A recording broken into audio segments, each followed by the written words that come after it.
CCTV 김호준의 뉴욕타임스. 네, 시사 단두대 네. 코너입니다. 기자를 단두하는 코너. 네. 잘라도 목이 다시 자라는 하영 기자 나오셨습니다. 네. 안녕하세요. 안녕하세요. 잘 지내셨죠? 네, 잘 지냈습니다. 지난주에 아주 반가운 소식이 하나 네. 전해졌습니다. 이런 얘기를 해도 될지 모르겠습니다만 모처에서 저의 여자 관계를 털었다고 합니다. 털었는데 공란이었다고 합니다. 공란이었다고 합니다.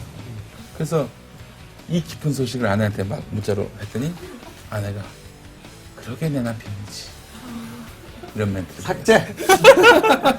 아니 그것도 기분 나쁘고 열받고 이게 어떤 새끼들이 이런 거야 막 이런 생각이 들어야 되는데 왜 이럴까요? 요즘에는 그 소식이 너무나 반갑고 나를 구원해 주는 것 같고.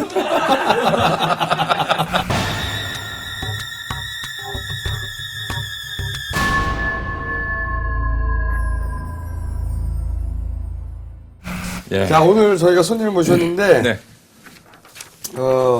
영화, 최근 흥행 가도를 달리고 있는, 부러진 화살. 네, 부러진 화살의 김명호 전 교수입니다. 네, 실제 안녕하십니까? 주인공이시죠? 네, 예. 안녕하십니까. 안녕하세요.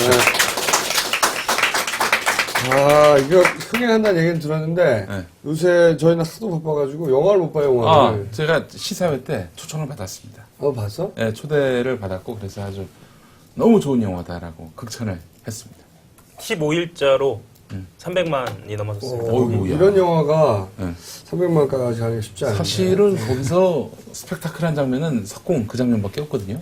나머지 다 토크예요 거의. 라디오로 들어도 돼. 네. 그럴 정도 아니 이제 그럴 정도로 이제 좀 대사 처리 이런 것들에 좀 더 집중하게 되는 그런 영화인데 근데도 재밌어요. 무지하게. 근데 그래서 저는 이 영화를 보지도 못했고, 사실은 이 사건과 관련된 정보가 몇 년 전이죠? 한 5, 6년 전이죠? 처음에 5년 됐죠. 5년, 네. 네. 처음에 이 사건이 발생했을 때 뉴스에 나왔다는 거. 그 이후로 멈춰 있어요, 저는.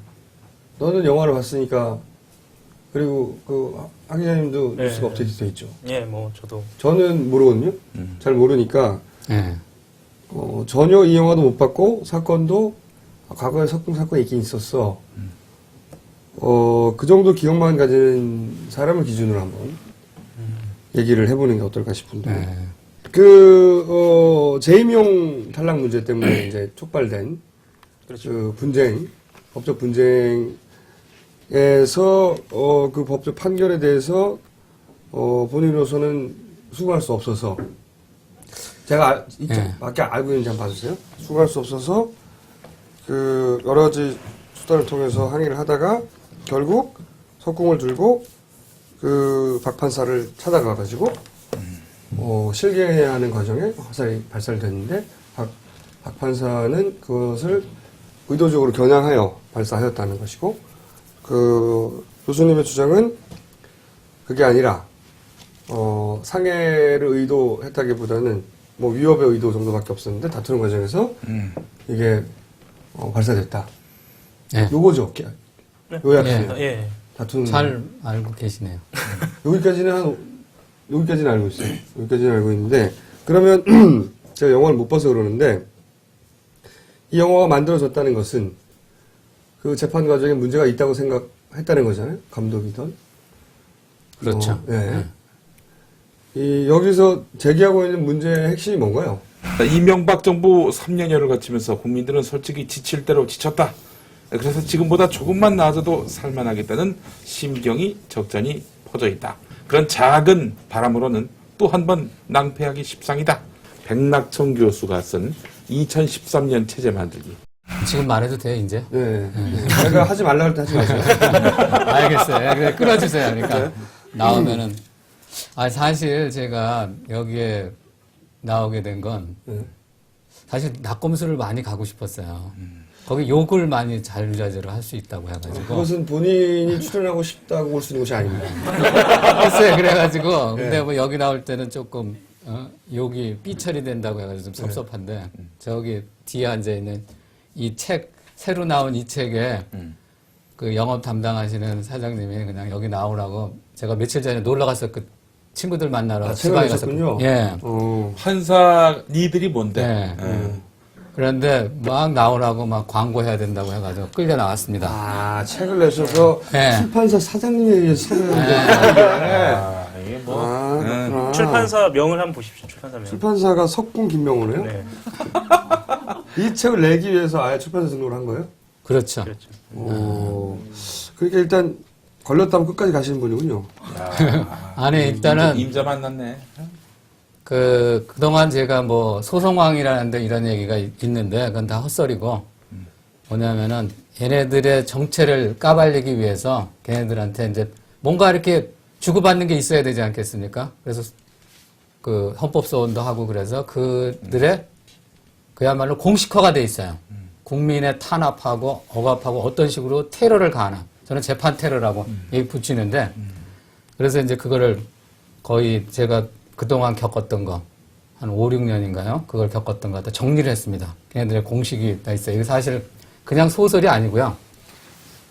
걔네들의 재판 테러, 법원의 재판 테러 수법, 검찰의 이 국민 입을 틀어막는 수법, 그다음에 헌법소원을 원천 봉쇄하는 헌법재판소. 사실 저는 헌법재판소라고 부르지 않고 법 사기 전문 국민기본권 침해 및 방조본부라고 이름을 붙였어요. 실제 맞습니다, 그게. 조금 좀 깁니다. 예. 예. 근데 어쨌건, 제가 나와가지고 얘기를, 아까 뭐요? 핵심 쟁점이 핵심 쟁점이요? 재판에서 다투. 그거요? 그러니까 왜 이게 예, 재판이 예. 잘못된 재판이라고 생각해요? 그거요? 네. 잘못됐다는 것보다는 그건 좀 잘못된 표현이고, 그냥 판사들이 법을 위반합니다. 핵심은 그겁니다. 법을 위반하는 판사들 때문에 거기서부터 사법불신이 기인을 하는 거지 그것이 무슨 딴 문제가 있는 게 아니에요. 뭐 정관예우라든가 이런 게 아니에요. 교수님의 재판 예. 과정에서 위반한 건 어떤 거예요? 그 판사들이? 예를 들어서 쉬운 거로 얘기를 하죠. 그 형사소송법 184조가 있는데 거기에 보면 이제 이 석궁 사건 재판 중에 나온 얘기입니다. 뭐냐면은 184조에 뭐라고 그랬냐면은 제1회 공판 기일 전이라도 증거보전 청구를 할 수 있다고 명확하게 명시가 돼 있어요. 그러면 그 제1회 공판 기일 전이라도라는 뜻은 후에는 당연하고 전에도 될 수 있다는 걸 강조하기 위해서 쓴 말입니다. 이건 국어예요. 법리고 오고. 근데 제가 그걸 왜 했냐면은 박홍우가 이렇게 이제 실갱이를 하다가 뜯어 말려지고 난 다음에 옷을 갈아입으러 아파트로 올라갔습니다. 그 사이에 이 친구가 한 5분인가 10분 동안 있었는데 그 사이에 전화를 했죠. 대법원에. 그 다음에 자기 그 이정열 판사한테도. 하고 그런 전화 통화 기록을 갖다가 그게 6개월인가 1년밖에 보존이 안 된대요. 그래서 그걸 보존을 시키려고 증거보존 청구를 했습니다. 그 18번을 했어요, 제가. 근데 그게 소위 이 책에도 얘기하지만 똥판 트리오라고 있습니다. 3명의 판사가 18번을 돌아가면서 기각을 하는 거예요. 근데 그 이유가 뭐냐면 이유가 아주 웃겨요. 제1회 공판 기일 후에 했다는 이유예요. 분명히 이거는 후에 당연히 되는 건데, 18번을 기각을 당하면서 어처구니가 없어서 법 전문 하는 애들은 제1회 공판 기일 전에만을 그렇게 쓰나 보다 하고 제가 의구심까지 들었습니다. 그래서. 근데 그 전화 기록은 왜 중요해요? 왜냐하면 그 박홍우의 진술이 번복되고 횡설수설했거든요. 맨 처음에 얘가 거짓말을 한 거는 구급일지에 나와 있습니다. 뭐라고 나왔냐면 김명호가 피의자가 1, 2m 전방에서 활을 쏴가지고 배에 맞고 튕겨 나갔다고 했어요. 그게 구급일지에 적혀 있습니다. 그냥 기록으로. 근데 이 사람이 그 다음에 이제 거짓말이 진화가 돼가지고 근데 자기 복부에 맞고 그 박혀서 뽑았다고 얘기를 한 거죠. 최초의 구급일지에는 그렇게 적혀 있다. 예, 있습니다. 여기 지금 책에도 그걸 갖다 스캔해서 올려놨습니다. 이 안에. 그래가지고 했기 때문에 결국에 그 사람이 맨 처음에 전화를 할 때는 누군가 상대방은 누군지 모르지만 분명히 사실에 가까운 얘기를 했을 겁니다. 그래서 이제 횡설수설하니까 그 사람이 누군지를 알으면은 결국에 불러다가 증인신문을 하면 되지 않습니까? 그러면서 이제 진실을 더 가깝게 접근할 수 있는데 그걸 갖다 증거인멸을 한 겁니다. 이 그러니까 법원에서. 실갱이를 한 후에 예. 자기 집으로 올라가서 본인의 집으로 올라가서 예. 본인이 전화를 2통을 했는데 두 통인지 모르지만 몇 통을 했겠죠. 2통을 했는데 그 상대가 누군지를 알아서 예. 당시에 뭐라고 했는지를 듣고 싶은데 그렇죠. 그래서 그 통화 기록을 보존하라고 했음에도 불구하고 예. 보존하지 않더라. 그렇죠. 그것이 첫 번째고. 예. 그 외에 또 있나요? 예를 들어서 예, 있죠. 재판에 본인에게 유리하게 작용할 수 있는 증거가 있었는데 뭔가 채택이 되지 않았다든가 그런 게 뭐가 있어요? 그 부러진 화살하고 혈흔에 대한 거에서 5가지. 그게 이 부러진 화살도 사람들은 지금 사라졌다고 하는데 사라진 게 아닙니다. 현장에서 화살이 3개를 수거를 했거든요. 그때 경찰이 3개를 수거를 했는데 3개를 이제 묶어서 냈어요. 법정에서. 그러면서 탁 내면서 이 중에 하나 화살이 박홍우 몸에 맞았다고 얘기를 한 거예요. 그러면서 문제는 박홍우는 나와가지고 자기가 맞은 화살은 부러졌다고 그랬습니다. 그럼 부러진 게 사라졌다 그러면 2개밖에 없어야 된단 말이에요. 그렇죠? 3개 중에 하나가 없어졌으니까 2개가 남아야 되는데 얘네들은 3개를 냈다고요. 그러니까 하나를 그 부러진 화살을 내다 버리든가 그거 하고 멀쩡한 화살을 하나 끼워놓은 거예요. 사라진 게 아니에요. 바꿔치기 한 겁니다. 그리고 그것은 한국일보 2007년 9월 5일자인가에 보면은 경찰이 그 얘기를 했어요. 구부러진 화살을 발견하지 못해서 다른 화살을 갖다 보냈다고 하고. 그럼 사라졌으면 사라진 대로 내버려둬야죠. 이건 분명히 조작된 증거로서 가치가 없으니까 증거로 채택하지 말라고만 얘기한 거예요. 딴 거 없어요.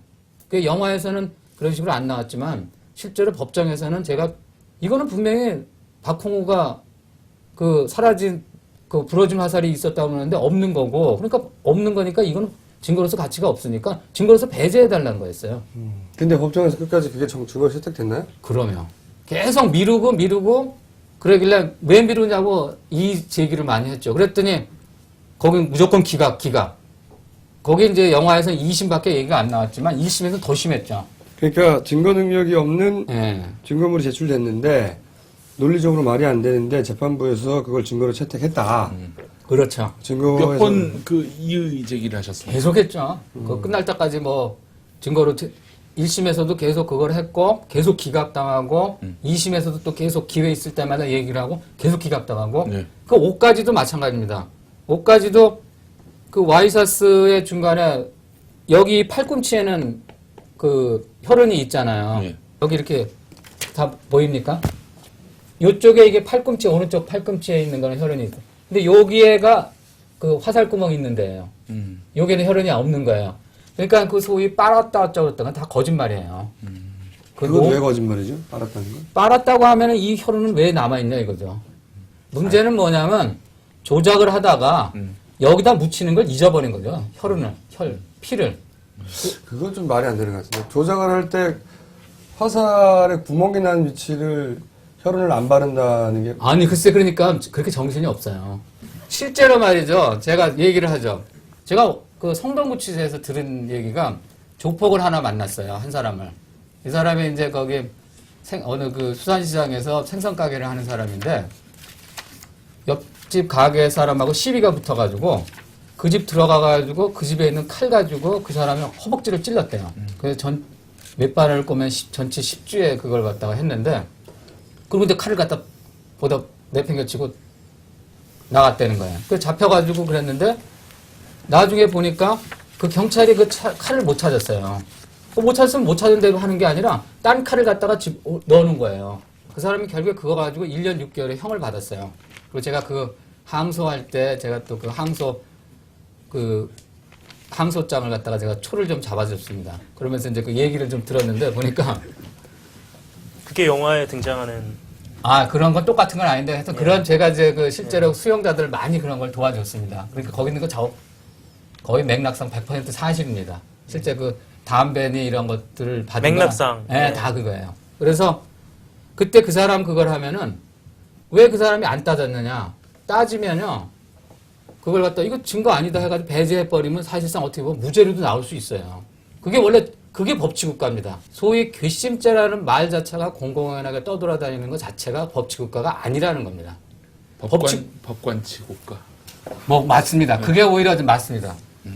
그러니까 법치국가라는 거는 그 사람이 설사 죄가 있다고 하더라도 범죄를 저질렀다고 하더라도 증거 없으면 무죄인 게 법치국가예요. 그럼 본인이 주장하시는 건 주장이 아니에요. 지적을 하는 거죠. 그러니까 본인이 그러면 이 재판 전체 과정을 예. 통해서 그리고 지금도 주장하시는 건 본인이 무죄를 주장하시는 거예요? 아니면 유죄를 입증하는 과정에서 절차가 잘못됐다고 주장하시는 거예요? 저는 이제 첫째로 그거 쉽게 생각하는 건 이게 단순하게 일단 증거라고 검찰 측이 제출하는 거 있잖아요. 그거에 대해서 증거 능력이 없다는 것 갖다 차근차근 제거해 나가는 거예요. 화살 이미 증거 누적됐어요. 그거 배제하죠. 그다음에 이 옷 증거 누적됐어요. 배제하죠. 그다음에 석궁도 수리가 됐어요. 그건 석궁 전문가가 나와서 수리가 됐다면 어떤 의미예요? 거기 뭔가 뭐 메뚜기라고 하는 일명 메뚜기라는 것이 틀이 빠져가지고 경찰이 들고 와가지고 그걸 고쳐달라고 했대요. 그걸 제출을 한 거예요. 그래서 그게 저거 어떤 의미가 있죠? 고쳐달라고 했다는 걸? 그럼 일단 그 뭐냐면 경찰 직무 규칙에 의하면은 제 51조에 의하면은 그것을 형상을 보존을 해야 돼요. 예를 들어 사진을 왜 고쳤죠? 제가 듣기로는 이제 이 사람들이 실험을 하다가 그걸 고장을 내트렸대요. 그걸. 그리고 이제 석군 전문가한테 가서 고쳐달라고 했다고 합니다. 자기들이 실험을 하다가 고장이 나서 고쳐달라고 했다고요? 네, 그렇다고 저는 들었어요. 그거는 친절이잖아요. 구멍의 위치가 안 맞다는 얘기 들은 것 같은데? 예, 예. 여기도 사진에 보면은 지금 이 양복을 보세요. 양복. 이 양복의 이 동그란 부분이 이게 화살구멍 위치거든요. 거의 가슴 한복판이에요. 다른 것들은 이 좌측 왼쪽에 있습니다. 그러니까 이것들도 화살구멍을 뚫을 때 뭘로 뚫었는지 모르지만 제가 보기에는 만약에 제가 경찰로서 증거 조작을 마음을 먹었다면은 딱 옷을 갖다 마네킹에다 입혀놓고 화살로 쏴가지고 정말로 그렇게 했어야 됐을 건데 제가 보기엔 그렇게 한 게 아닌 거예요. 이렇게 되면 이렇게 나올 수가 없죠. 어떻게? 그래서 제가 그때 재판을 할 때 당시에도 이 옷하고 박홍우가 나왔길래 거기서 옷을 입어보라고 했어요. 그랬더니 당장 거절을 하는 거예요. 나 인간이나. 그래서 제가 그랬죠. 내가 입어보겠다고. 그러니까 당연히 반대하죠. 왜냐하면 자기도 알거든요. 이게 맞지가 않죠. 여기서 제가 입어보고 화살을 한번 꿰어보자 그랬어요. 아, 여기하고 여기 이렇게? 네, 그쪽이죠. 네. 근데 이것도 제가 발견한 게 아니라 그때 당시에 그 재판을 할 당시에 교도관이 따라오잖아요.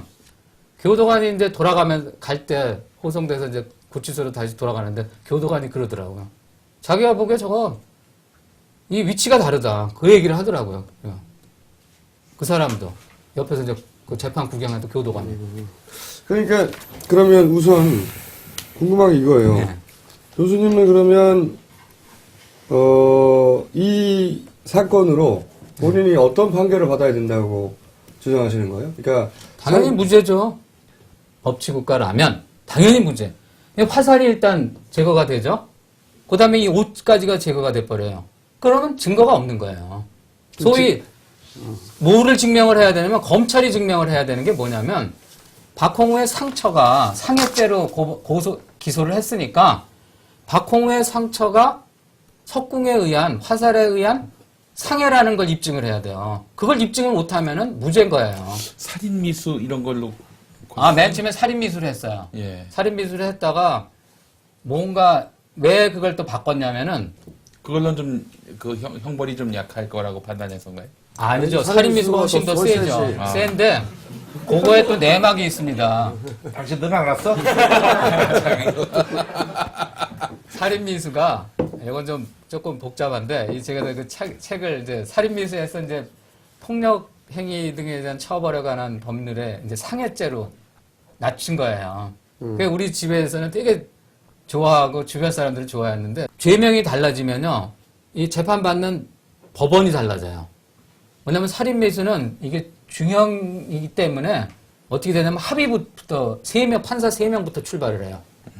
그래가지고 이 항소를 하면은 어디로 가냐면 고등법원으로 갑니다. 서울 고등법원. 근데 이 폭행차 그 상해죄로 되면은 단독으로 출발해요.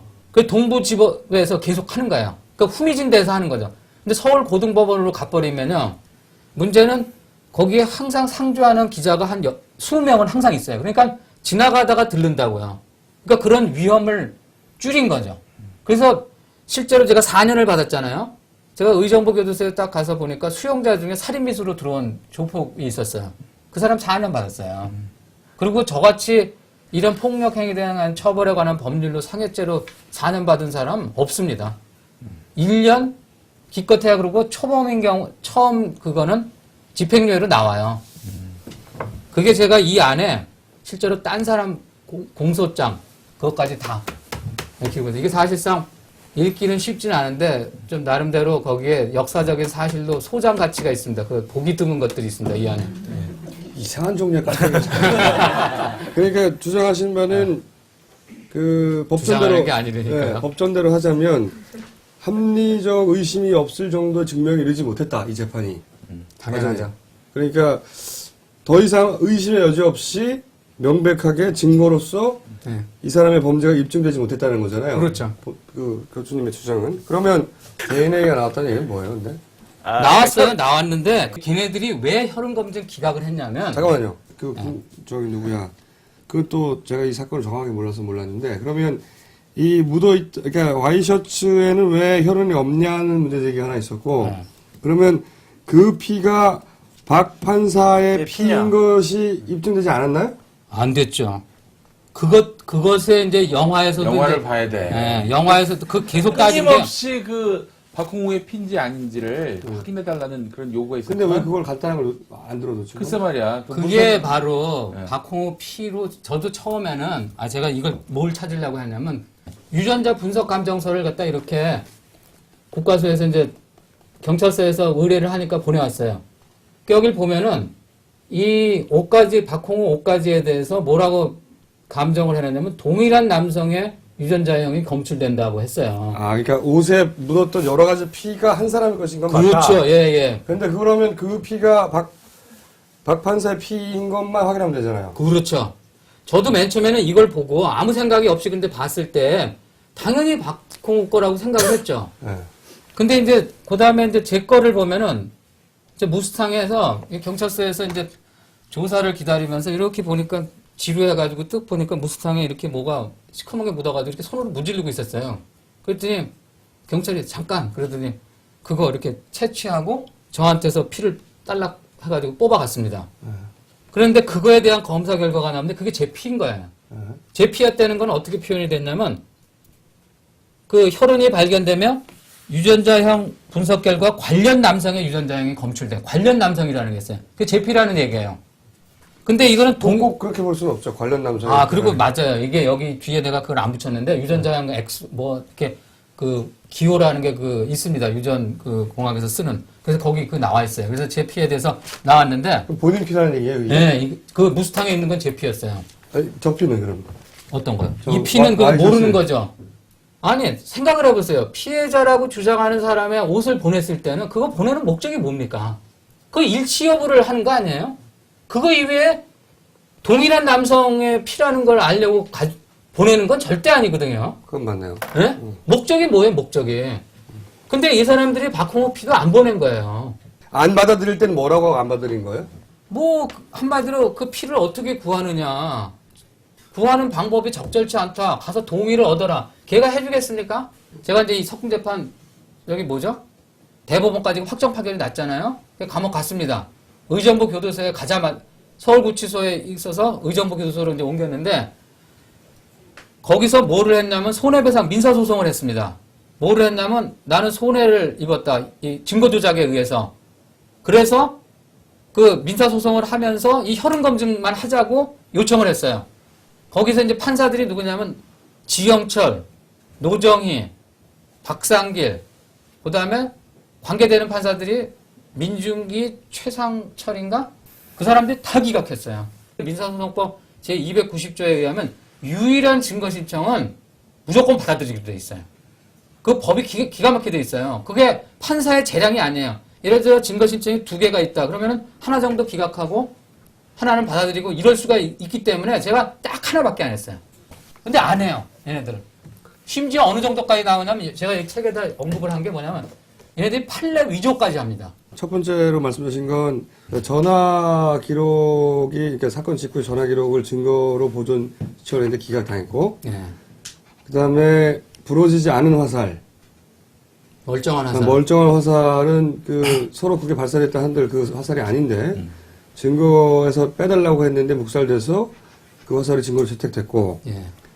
그리고 이 옷과 와이셔츠 구멍 났다고 하는 위치가 일치하지 않고 예. 그리고 와이셔츠에 혈흔이 없고 와이셔츠는 그러니까 화살 구멍 근처에만. 네 그리고 혈흔과 박 판사의 혈액형이 일치하는지 여부를 확인 요청을 했는데 재판부가 받아들이지 않았다. 이 중에서 이게 제일 이상하네요. 5번. 아, 그리고 예. 또 있습니다. 제가 이걸 받아보고 사실상 제 눈을 믿을 수가 없었어요. 또 한 가지는 뭐냐면 믿으세요. 자, 지금은 믿고 있습니다. 화살이 네. 이제 아니 조작을 하는 마당에 이제 왜 이 부러진 화살을 갖다 숨겼느냐 하는 걸 이제 박훈 변호사가 추리를 했는데 이게 끝이 뭉툭해진 거예요. 그러니까 그걸 내놨다가는 박홍우가 이미 거짓말은 박혔다는 거에 단박 들통나는 거예요. 그러니까 어디 단단한 곳에 예, 그렇죠. 이게 빗나가 빗나가가지고 벽인가 바닥에 부닥친 거예요. 그래가지고 그러니까 그걸 내놓을 수가 없으니까 멀쩡한 화살을 했으면은 박혔다고 해가지고 하면은 멀쩡한 화살에 또 여기에 박혔다니까 갖다 피를 묻혀야 되지 않겠습니까? 그것도 빠뜨렸어요. 그래서 국가수 감정 결과에는 화살 3개를 내놨잖아요. 그것도 또 감정을 보냈어요. 나 참 했던 걔네들 보면 고개가 저절로 스그럴 정도로 머리가 대단한 사람들이에요. 혈흔 반응 없다고 나왔습니다. 그것도. 그러니까 맞았다는 그것이 하나도 증명된 게 없어요. 그럼 좋아요. 혈흔 반응 여기 보세요. 여기도. 네. 지금 6호. 네, 저는 제 눈을 믿을 수 있거든요. 영화 다 나온 내용인데. 네, 혈흔 반응. 이걸 채론을 해. 알겠습니다. 그러면 이걸 못 본 사람이 많잖아. 아, 이거 봐, 그럼. 왜? 여기 못 본 사람 얼마나 됩니까? 아, 좀 문제가 많네. 그럼 안 보면 하긴 뭐 여기서가 더 재밌죠? 이거 봐줘야 돼, 영화를 한번. 나는 궁금한 게 네. 그러니까 주장하신 바는 뭐 주장한 말하자면 게 아니라니까 지적한 거지. 주장은 네. 틀릴 수 있고 맞을 수 있지만 지적은 정확하게 만약에 제가 틀렸다면 그걸 지적 논리의 문제라든가 잘못된 걸 그러니까 얘기하는 이제 거니까. 저는 이제 교수님 캐릭터가 보통 교수님의 캐릭터는 아니에 보니까 그리고 언어 구사도 우리과에 가깝고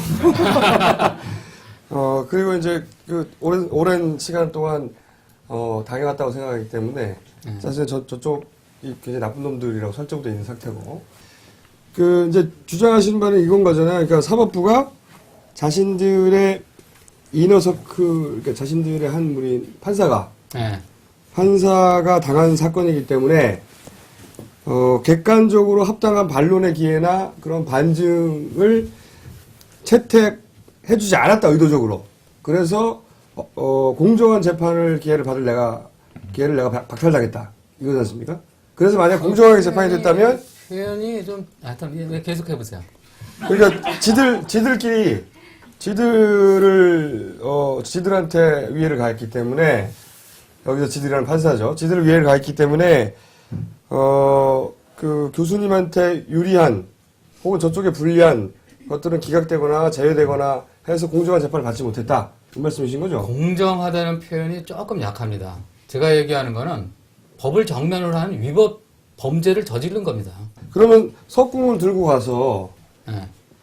누군가 그러니까 재판 판결 내용에 대해서 불만을 품고 석궁을 들고 가서 네. 어쨌든 몸싸움을 한 것까지 사실이잖아요. 그렇죠. 그러고 나서 그게 이제 선생님 주장으로는 우발적으로 발사됐다. 예. 거기까지도 사실이고 예.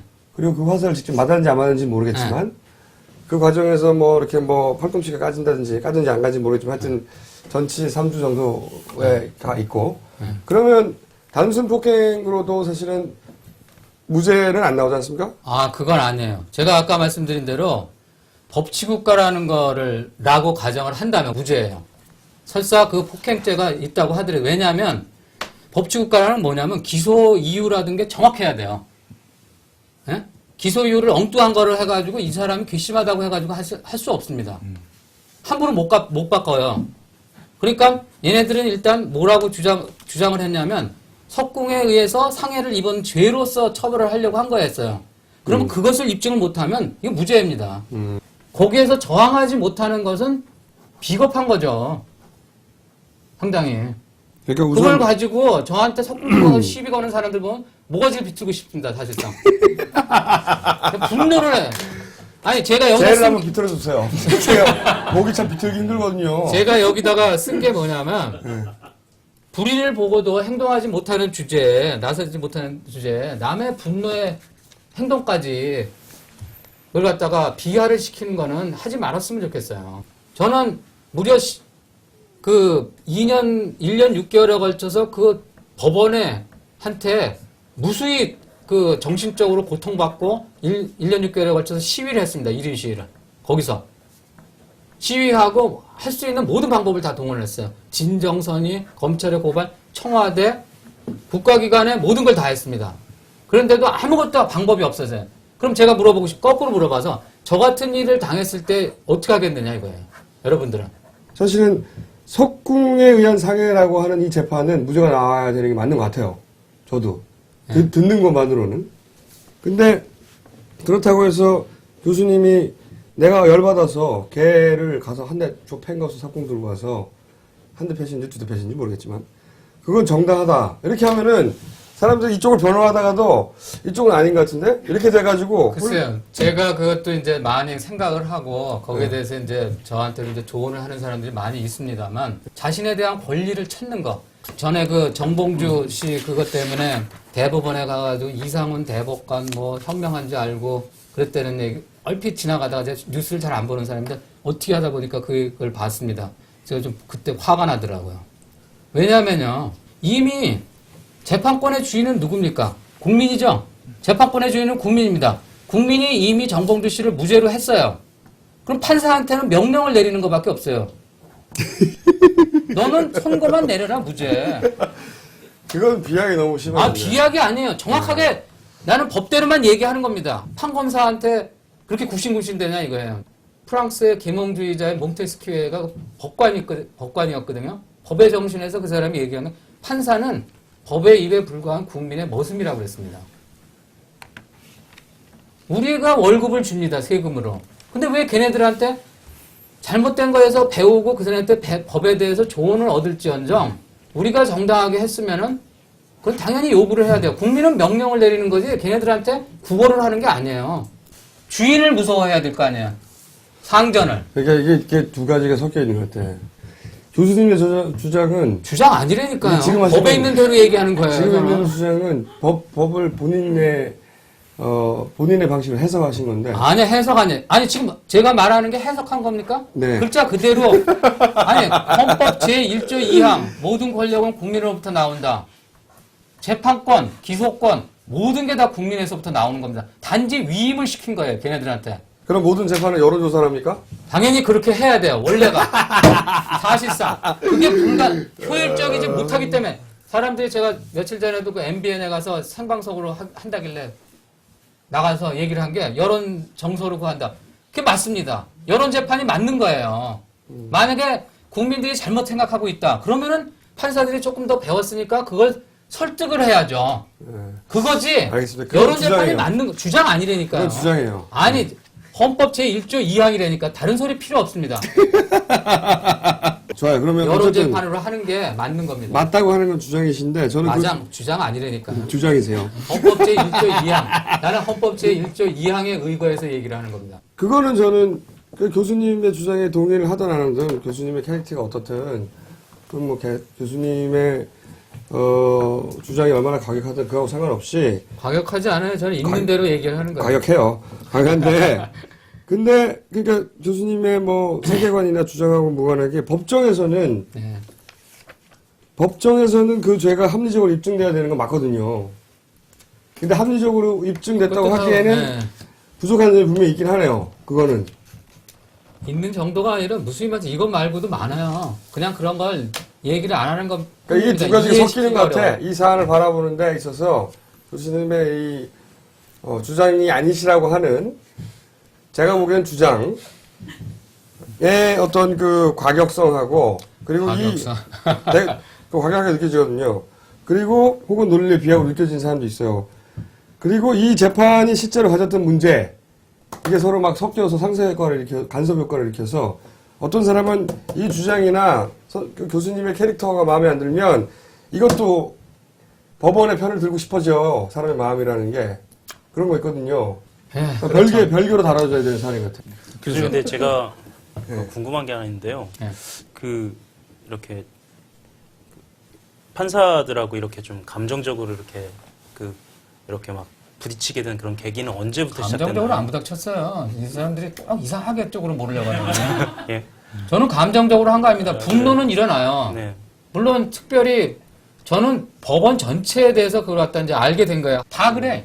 인사 때부터 이미 그랬나요? 아니면 이 석공 재판으로 넘어오면서 아니, 그 전부터 알았어요. 아주 뼈저리게 느꼈어요. 저는 그때 2005년부터 2007년 그 석공 사건 제가 이전에, 시위를 이전에. 하기 전까지 뼈저리게 느꼈습니다. 그래서 그것을 국민들로 하여금 알아라. 이해하도록 그걸 하기 위해서 그걸 석공 시위를 한 겁니다. 그걸 벌린 거예요. 자, 그럼 하영 기자. 예. 어, 네. 처음 나왔을 때가 기억이 나네요.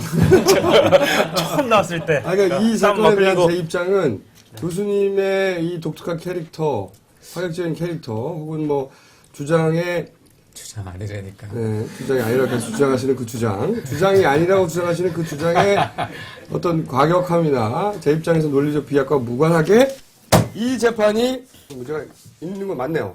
지금 그런 것들이 저는 그래서 네. 교수님은 안 좋아하지만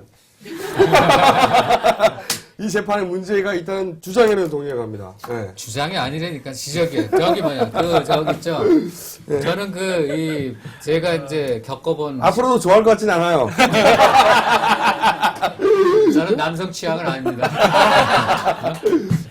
저는 왜 부르셨어요? 자기 아이템 뭐야 오늘? 네? 교수님 말씀하시고 제가 할게요. 근데 어쨌든 저도 이제 전에 얼핏 이제 인터넷 기사에서 봤을 때 나경원 씨 남편이 기소 청탁을 했다는 거 네, 네. 그걸로 상당히 지금- 믿습니다. 왜냐하면 네. 그런 것들이 저는 등이 그러고도 남을 사람들이기 때문에 그래요. 그러니까 제가 양천경찰서 고문 사건 들어보셨어요? 예, 날개 꺾기 한 사건. 예. 가혹행위. 예, 가혹행위 한 사건 네, 말씀하시는 거죠. 그 사람들을 제가 영등포교도소에서 만났습니다. 근데 그 사람들이 절도범 맞아요. 도둑. 이 사람들이 왜 그런 일이 벌어졌냐면은 도둑질을 했는데 그 경찰의 미제 사건들이 많잖아요. 그런 사건들을 이 사람들한테 덮어 씌우는 거예요. 그런 일이 비일비재해요. 실제로 보면은 이제 예를 들어 정군표 씨 같은 경우도 보면은 라든가 제가 이제 의정부 교도소에서 만났거든요.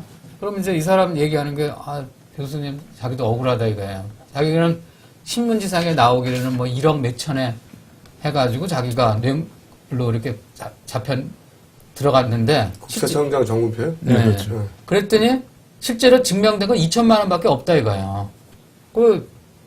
근데 그걸 반항을 못해요. 제가 그래서 왜 판사하고 따지지 않았냐. 못하는 이유가 말이죠. 자기 자신이 그거 말고도 있을 수도 있고 불안한 거예요. 이 나올까봐. 네, 검사가 한번 삐져가지고 그거 하게 되면 구형도 세게 때리고 더 들출 수도 있기 때문에 함부로 얘기를 못하는 거예요. 우리나라 시스템이요 그런 식으로 돼 있어요. 근데 이거는 이제 아까까지 얘기 말고 한 가지 더 이거는 교수님에 대한 제안인데 예. 그러니까 그 과실치상 혹은 협박죄 정도는 본인이 인정하시는 절대로 게 인정 안 하죠. 그게 오히려 그걸 인정한다고 해서 이 국민들을 계몽시켜야죠. 재판이 합리적인 의심이 없는 정도의 증명에 이르지 못했다라고 하는 주장이 흔들리는 건 아니거든요. 그걸 인정한다고 해서. 근데 이걸 인정 안 하시면 야, 활 들고 와가지고 어떻게 다투다가 전치 3주 나온 건 사실이니까 그것도 인정하지 않는 사람이니 이것도 믿을 수 그 없다. 다쳤다는 거는 그리고 또 다쳤다는 게 자해일 수밖에 없어요. 그게. 너무 많이 나가신다. 아니 글쎄 저도 처음에는 그렇게 생각을 안 했는데 그때 당시에 다른 사람들이 자해라고 그러면서 저한테 막 그걸 했는데 좀 부정을 했어요. 근데 이게 석궁에 의한 상처가 아니 그럼 무슨 석궁에 의한 상처가 아니다 이거예요. 아니 이게 석궁에 의한 상처 말고도 무슨 뭐 타박상이나 그런 거 있다고 그러지 않았나? 무슨 타박상은 어떻게 되냐면요. 그때 당시에 이제 석궁이 발사가 되고 석궁을 맞잡고 계속 실갱이를 했어요. 네. 그러면서 동시에 옆에 계단이 6, 7개가 있었는데 이렇게 옆으로 같이 넘어진 거예요. 네. 그 소리를 듣고 우당탕탕 소리가 나니까 지하실에서 어떤 아파트 경비원이 올라온 거고 그때 타박상을 입은 건 이 사람은 여기 이 오른쪽 여기에 그 맞고 여기에 좀 그거 했을 정도지 그것이 이 정도 피가 나오는 건 아니죠. 양복을 입고 그랬는데 이게 피가 나오는 게 아니죠. 그 피 말고 타박상 정도 입었다 하더라도 네, 그 그다음에 타박상도 어쨌든 상해는 상해지 않습니까? 아닌가요? 네, 그렇죠. 네. 네. 그러니까 그 정도는 그 정도는 제가 당한 거에 비하면 아무것도 아니에요. 그거는 그거고 그렇다고 해서 아니죠. 상해도 그러니까 정당방위라니까요. 어떤 사람이 도둑질을 해야 되고 변호사도 힘들었겠다. 영화 보시라니까요. 미국 같은 그런데 사회에서 제가 보기에는 그런 캐릭터였기 때문에 여기까지 온 거라고 봐요. 그것도 그렇죠. 웬만하면 주변에 포기했어. 그렇기 때문에 세상에 공짜가 없는 거야. 그게 또 맞는 얘기네요. 네. 이 정도 캐릭터이기 때문에 여기까지 왔다고 봐요. 웬만하면 다 포기했죠. 웬만하면 다 포기했고, 그냥 대충 인정하고 넘어왔을 텐데, 본인이, 이렇게 교수님 입장에서는 다 동의는 안 되는데, 이 재판과 관련된 문제 제기에는, 공감 가는 부분이 많아요. 나머지는 공감 잘 안 갑니다. 기자들하고 얘기할 때 뭐 억울하다 그럴 때 그런 거 쓰지 말라. 전 그래요. 딱 그래서 억울하다는 표현 쓰지 말라고. 난 억울하지 않다. 나는 단지 얘네들하고 전쟁을 하다가 힘이 없어서 강제 억류를 당하는 거지. 그리고 감옥에서도 편했습니다. 사실.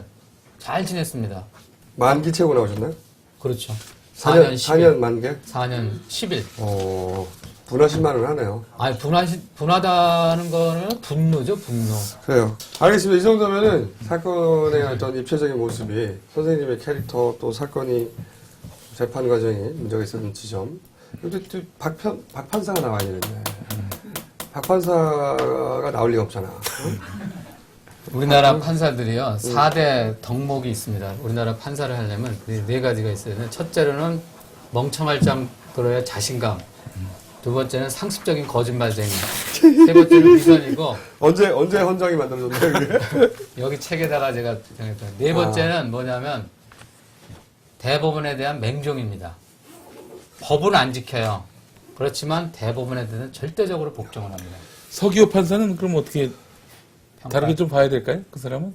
저는 결종인가요? 서기호에 대해서, 그 판사에 대해서는 모르는 그냥 사람이잖아. 일단 그냥 이렇게 인터넷이라든가 이런 데서 본 거에 의하면은요 별로 마음에는 안 들어요. 판사로서의 평가는 말이죠. 판결문으로 평가를 받아야지 그런 외적인 일로 평가받는 건 절대 옳지 않습니다. 우리나라는 굉장히 잘못된 게 자신의 직무로 평가를 받아야 되는데 주변 잡기로 칭찬을 받아요. 한마디로 저는 대법원장 이용훈이 취임하자마자 뭐 장애인 시설을 방문했다는 거에서 그걸 언론에서 막 칭찬을 하더라고요. 웃기는 이제 대법원장이 그렇게 할 일이 없습니까? 그런 자리 아니에요. 누가 그거 했다는 게 나쁜 게 아니라 자기 직무를 열심히 하고 나서 정말 남은 시간에 그야말로 퇴근 이후에 가든지. 퇴근에 갔을 수도 있잖아요. 네, 그건 아닌 거예요. 휴일에 가거나, 네. 기본이거나. 네. 그런데 그 사람 절대 그럴 사람 아니죠. 그런데 우리나라에서 정말 잘못된 것이 저번에 이용훈이 그 대법관 은퇴하면서 정관예우 금지법을 지킨다고 해가지고 막 칭찬을 하고 막 그래가지고 웃기는 짓이다 이거예요. 법을 지키는데 왜 칭찬을 하고 그러냐 이거죠. 그걸 뭘 나타내냐면요. 평소에 얼마나 법을 우습게 알고 있다가 법 지킨다고 하는 얘기가 나오냐 이거죠. 당연히 법 지키는 게 습관화가 돼 있어야죠. 그런 얘기 하는 게 창피한 얘기예요. 네, 시간이 다 됐어요. 아직 한 가지만 할게요. 제가 여기 하여튼 국민들한테 제가 얘기하고 싶은 건 이렇습니다. 이 석궁 재판은요. 특별한 게 아닙니다. 지금 이 순간에도 이런 재판이 계속 벌어지고 있습니다. 한마디로 정봉주 씨뿐만 아니라 여러 가지 재판이 있습니다. 그래서 제가 국민들한테 부탁하고 싶은 건 재판권의 주인으로서 이 재판권을 회수해야 됩니다. 국민이 재판을 해야 됩니다. 저는 이거를 뭘 끄떡거려. 국민이 재판을 해야 됩니다. 이상입니다. 네. 주장을 잘 들었고요. 박수 칠 건 아니라고 봐요. 하지만 그런 주장도 있다. 네. 주장 많이 되니까요. 야, 이 유행어 나오겠는데요? 주장이 아니라고 생각하시는 주장이라고 저는 주장하는데. 예. 자, 방송 신청하실 때는 김어준의 뉴욕타임스 블로그에 들어오셔서 가입하시고 비밀글로 신청해 주시는데 꼭 사연과 성함, 연락처를 남겨주시기 바라겠습니다. 교수님의 사례가, 그리고 교수님의 이런 캐릭터를 가진 교수님의 사례가 이 사법부의 부당함을 공격하는데 사례로 쓰였다는 게 이게 아이러니예요. 부당한 게 아니라 범죄단체를 폭로하는. 그래서 기회예요. 역공을 받기가 쉬워. 교수님의 캐릭터가 워낙 독특하기 때문에. 용모도 저 각오하고 쓴 겁니다. 이 책에 그것은. 여기까지 그러면 그러니까 사건이 입체적이네요. 네, 단순한 사건이 아니네요. 네. 여기까지 하겠습니다. 감사합니다. 감사합니다. 네.